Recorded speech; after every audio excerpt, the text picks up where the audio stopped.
kulanti wacan oo wanaagsan khiyaartan ka daawataa janaalada ilayska xogaha iyo soo kala tusmada filmada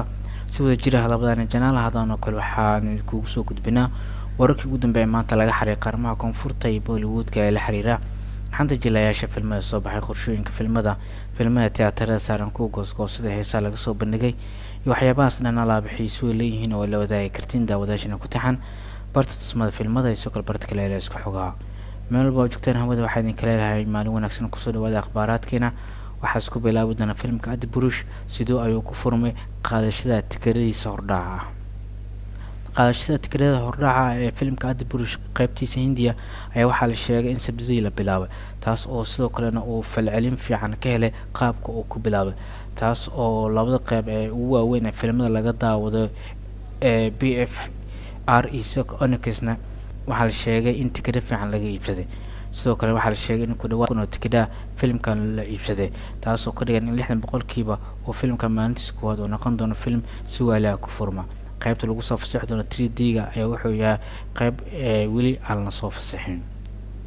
filmkan ayaa marka loo fiiriyo wuxuu yahay film garaacay filmka kale ee reer koonfur ee RRR qaybta tikada qaadashada ee qaybta Hindiya waxaan soo kale filmkan uu ku fiicnaa qaybaha Delhi, Gurgaon,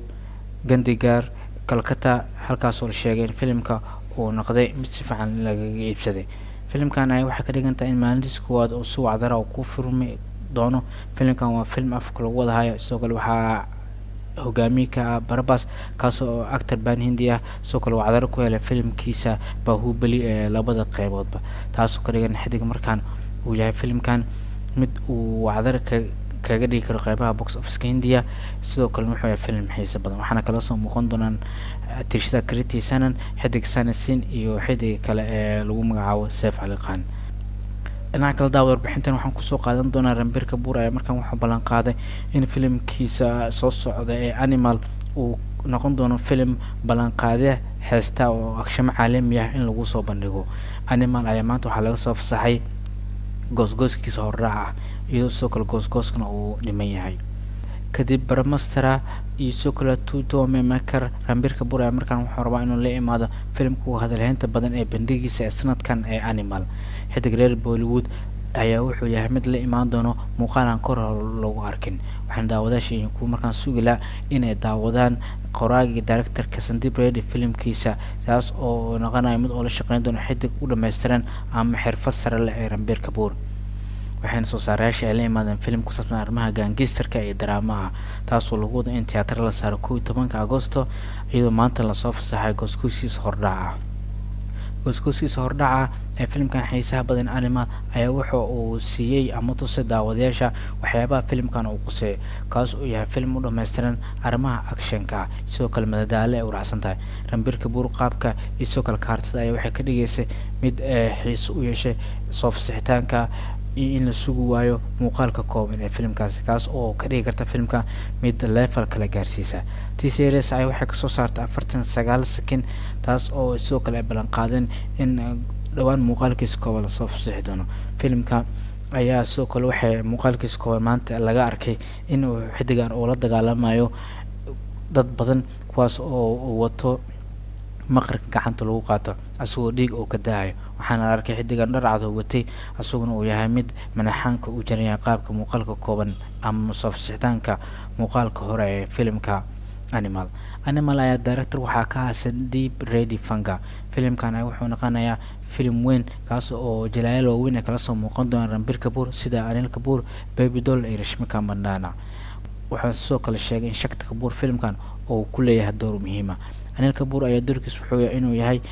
Ranbir Kapoor aabiisa halka Baby Doll sheegay inuu yahay laadarka filmka Ranbir Kapoor doorkiisa ayaa mid xiiso leh asagoo sidoo kale uu yahay mid xarako u dhameystiran tirshada soo muuqata filmka Bulbulna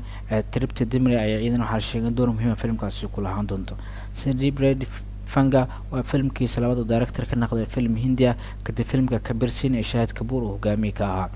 filmka gangsterka arrimaha dramaha ku saabsan ayaa lagu wadaa in la daawado Agoosto 11 taas oo box office kala saari doono waxaan isku dhici doonaa filmka Sanadol ee Gadar 2 iyo soo kale Akshay Kumar filmkiisa Oh My God 2 waxaan soo kale ay tahay mid maalintaas xiiso leh iyadoo 3 film oo weyn oo Akshay Kumar iyo Sanadol iyo Ranbir Kapoor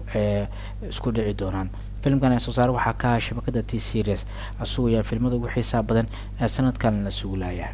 Waaga daawada ugu dambeynaya waxaan eegi doonaa filimka tiyaatarada saaran ee Zara Hadke Zara Bajke, taas oo hogaami ay ka yihiin Vicky Kaushal iyo atrishada Sara Ali Khan. Zara Hadke Zara Bajke ayaa waxaa la sheegay in korkac oo sameeyay sabdadiisii labaad, taasoo ku dhigan in korkaciisa oo noqday 70 ilaa 75 boqolkiiba. Filimka wuxuu soo xaray lacag u dhaxaysa 5.50 ilaa 5.75 karoor, taas oo filimka markaan wadartiis guud ee ka dhigtay 45 karoor. filimkan ayaa markaan waxaa sheegay in 20 karoor oo dheeriya inta ka dhiman isbuuciisa uu kusii darsan doono, wuxuuna noqon doonaa filimada kaliya ama kula beeri doona filimada Bataan, The Crale Story iyo Totema Makar, kuwaas oo sanadkan lacagaas dheeriya la imaadeen. filimkan ayaa wuxuu ku ficnaa qaybaha CI kaas oo dadka kaga yaabsada bandhiga halkaas oo ka sameynayo iyo lacaga oo kasoo xareynayo, taas oo kaga ficnaa filimka Salman Khan ee kasii kaabaa kasii kajaan ee filimka kale ee Bola, wuxuuna yahay filim wacdar halkaasi ka dhigay. filimkan ayaa kol hore waxaa laga filinayay inuu horkacaasi uusan sameyn karin, hase haatee filimka wuxuu noqday filim dadka ku soo xoomeen iyadoo ugu wacan heesaha filimkaasi iyo sidoo kale in Vicky Kaushal iyo Sara Ali Khan ay yihiin filimkooda ugu horeeya ee hogaamiye ay ka wada noqdaan, taas oo sidoo kale filimkan haatan uu yahay hida isagoona laga yaabo inuu superhit oo u gudbo. filimkan ayaa isla eegi doona lacagihiisa guud ee Zara Hadke Zara Bajke. isbuuciska filimka wuxuu leeyahay 36.38 karoor. filimka ayaa sidoo kale isbuuciisa labaad guda galay. filimka ayaa jimcadiisii labaad wuxuu leeyahay 3.25 karoor. shalay sabtida filimka wuxuu leeyahay 5.50 karoor. wadarta guud filimka waa 45.13 karoor, taas oo dollar ahaan u dhiganta 797,536 doolarka Mareykanka. inta ayaan haddaba kusoo koobina daawada muuqaalada iyo warbixinada maanta aan ku qaadaa dhigayna wararka ugu dambeeya maanta laga qoro arrimaha koonfurta iyo Bollywoodka ee ahaayeen wararka ugu dambeeya astaan waxaa kugula xiriira xanta jalayaasha filimada soo baxay, qorshooyinka filimada tiyaatarada saaran kuwa goosgoostay heesaa laga soo bandhigay iyo waxyaabahaas dhan calaabixiisu way lahaayeen oo la wadaagi karteen daawadaashana ku taxan bartasmada filimada iyo sidoo kale barta kale ee iska xoogaha. haddaad warbixinaha ka heshaan la wadaaga asxaabtiina waad ku mahadsantihiin alaabsad muuqaalada u daawatan. haddii warbixina caynkan oo kale soo kordhana alaab xitaa shaqadan inaad idin soo gudbino. kankiisa xigana fi amaan illah.